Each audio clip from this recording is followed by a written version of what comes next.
Hello, everybody. Welcome to episode 69. This is Average Guy Opinions. I am your average guy, John Corelli. Here we go. Let's talk about the hullabaloo with the Oprah Winfrey um, interview. I haven't followed it, to be honest. The main reason I follow it is because of my 700 or so friends on Facebook, about 500 of them are comedians. I'm not even joking, or at least performers of some type. And so everyone has a take on it. Everyone's trying to make an original joke about it. I'm going to go a different way, and I have very little comedy to make about it. I just don't get it. I don't understand why. Where's the relevance? Why do these people matter? They're completely figureheads, and not just England, everywhere. Why do we care? It kind of reminds me of a joke I heard Judah Friedlander tell on his special called "America is the Greatest Country in the United States," and he does wonderful crowd work. It was one of those shows where they kind of spliced together a bunch of his bits that he did in the Comedy Cellar and I believe at Caroline's in New York from like the end of 2016 and into 2017. He had a lot of Trump stuff to say, but he also actually not a lot of Trump stuff, some Trump stuff. Talked about he did wonderful crowd work because when people go to a show in New York, there are often a lot of tourists in the crowd from all over the world. So he did great crowd work with them, and one of the people he did crowd work with was a Canadian, and he did some of the standard Canadian bits and jokes, but he also made a good point about the monarchy, and he's like, yeah, on our money here in the United States, we have presidents on most of our cash, on most of our paper money. And he goes, yeah, in Canada, on your paper money, you mostly have the Queen of England. And he says, how do you think that makes the Queen of Canada feel? It's a great point because like, why are your dignitaries not on there? Obviously there's no Queen of Canada. Anyone that thinks I think that thinks I'm even more dumb than I actually am. I'm not that stupid. That's an aside. But for real, why do we care? I mean, the sun still, by the way, does not set on the British Empire. That was the old saying from the 17 or 1800s. The sun never sets on the British Empire, which is true. They have ownerships and principalities and territories all over this planet. And so the sun is always shining on some part of the British Empire. They gave up Hong Kong a while ago, I think back in around 2000. Gave that to China, and frankly, China, as you've seen, has not been very good to the people of Hong Kong, oftentimes, to their protesters that are protesting, I think, about just student loans, the same type of stuff that gets protested here. Just people looking for a better life generally. So, let's get back to the monarchy. And I don't understand why they matter. And then another thing that Judah Friedlander said on his special was we have 2.6 million prisoners in this country. Kim Kardashian has 51.7 million followers on not Instagram, Twitter. He says we're obviously incarcerating the wrong people. I couldn't agree more.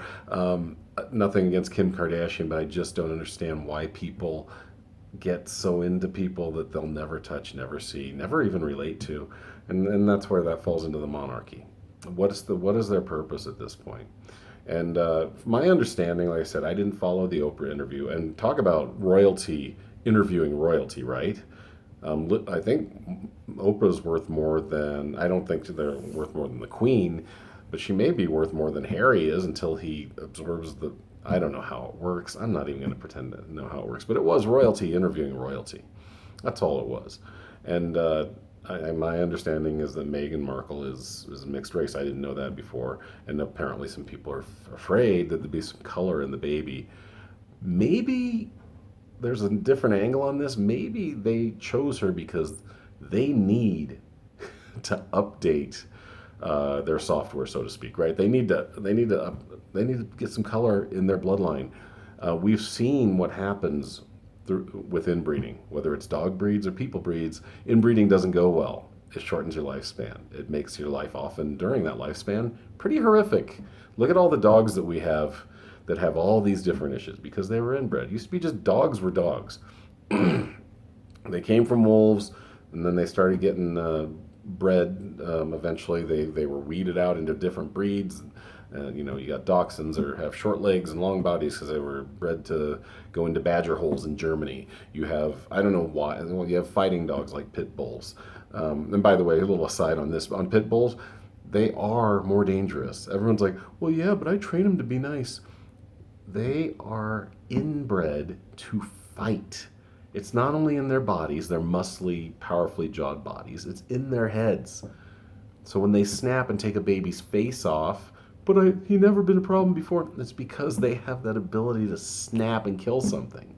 It's been inbred for centuries, maybe millennia. I don't know. I don't care about dog breeding that much. I think it's a weird thing because I went to India and I saw that the dogs are all just like this same looking dog. There's no breeds, or it's one breed, but it's really weird. They're almost like they almost look like a Saluki. I don't know if you know what that looks like, but almost like half retriever.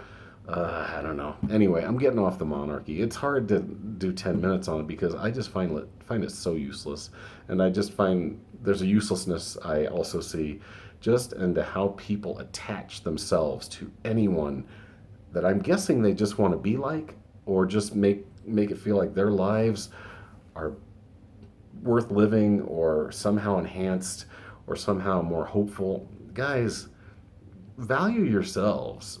You don't need a lady with a crown who did nothing to earn it. None of those people earned it. Maybe their forebears from who knows how long ago earned it, but none of them earned it. They were born into it, just like money, too. Now, Oprah, you can't argue that she was born into money. She earned her money. But Trump and I'm not just slamming white people, although it's kind of fun for me to do. These guys, most of them, if you look at most wealthy people, they fell ass backwards into their money. I shouldn't even say ass backwards, they were just born into it. So, if you want to be rich, I don't know what to tell you. Go and try to make some money. If that's all you care about, you're usually a shallow person. So, I really have very little else to say about the monarchy. It exists all over the planet. I don't understand why.